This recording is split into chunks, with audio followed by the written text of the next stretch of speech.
Obesity, over weight. So మనకు major orthopaedic problems, మనకు మోకాలు నొప్పులు, మనకు తొంటి నొప్పి, మనకు ఫుట్ పెయిన్, లెగ్ పెయిన్, ఇవి కూడా కాకుండా మిగతా కూడా చాలా ప్రాబ్లమ్స్ మనకు obesity, over weight, increased fat percentage in body. So దీనివల్ల అయితే సో ఇవి ఎట్లా అవాయిడ్ చేయాలి? సో ఫస్ట్ ఆఫ్ ఆల్ ఈ ఒబేసిటీ అంటే యంగ్ పేరెంట్స్ అయితే చైల్డ్హుడ్ ఒబేసిటీ మీద కూడా ఫోకస్ చేయాలి.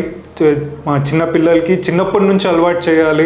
షుగర్ ఇంటేక్ అనేది చాలా లిమిటెడ్ ఉండాలి. సో మనకు మిడిల్ ఏజ్ వచ్చేసి ఫిజికల్ యాక్టివిటీ మస్ట్. ఒక వీక్లీ 5 to 6 days మీరు బ్రిస్క్ వాక్ చేయొచ్చు. మీరు రన్నింగ్, జంపింగ్ ఇవి అవాయిడ్ చేయండి. ఇవి మీ నీస్కి ఇవి మంచిది కాదు. బట్ మీరు 40 to 45 minutes కంటిన్యూస్గా వాక్ చేయడము.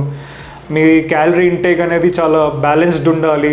ప్రోటీన్ అనేది ఎక్కువ ఉండాలి డైట్లో. తర్వాత ఫ్యాట్స్, హెల్దీ ఫ్యాట్స్ తీసుకోవాలి. అండ్ తర్వాత కార్బ్స్ తీసుకోవాలి. మన ఇండియన్ డైట్స్లో వచ్చేసి సింపుల్ కార్బ్స్ వచ్చేసి చపాతీ, రైస్, మనం అన్ని స్వీట్స్, ఇవన్నీ సింపుల్ కార్బ్స్. ఇవి మనం తీసుకున్నాక మన బాడీ యూటిలైజ్ చేయకపోతే ఫ్యాట్లో కన్వర్ట్ అవుతుంది. సో ఇదంతా ఓవర్ వెయిట్ వల్లనే మన బోన్స్ ఎంత ఫ్యాట్ పర్సంటేజ్ ఎక్కువ ఉంటుందో అంత బోన్ వీక్ ఉంటుంది. అట్ ద సేమ్ టైం మనకు బాడీ వెయిట్ అంతా నీ జాయింట్ మీదనే ఉంటుంది. సో నీ జాయింట్ అనేది చాలా క్రూషియల్ జాయింట్ మనకి. Medistar Hospitals now brings quality care closer to you. Visit us at Amirpet, Tandur, Uppal, Patancheru and Kotipalli.